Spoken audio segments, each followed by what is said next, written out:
Goberno galego reforza o seu apoio á hostalería cunha liña urxente de axudas aos establecementos pechados a causa da COVID-19. A Xunta de Galicia pon a disposición da hostalería e do turismo 2.200 euros no caso de un titular dun establecemento sin traballadores e ata 7.000 euros no caso de ter ata 10 traballadores e unha baixada nos meses anteriores do 50% dos seus ingresos,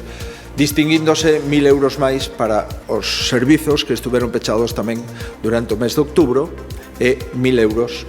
para os que están pechados tamén no mes de novembro. Ante esta difícil situación, o presidente tamén pediu ao Goberno Central que valora a posibilidade de reducir o IBI do sector turístico ao 4% durante o tempo que dure a pandemia. Así mesmo, solicitou aos concellos que bonifiquen ou eximan dos tributos e das taxas á hostalería durante este ano.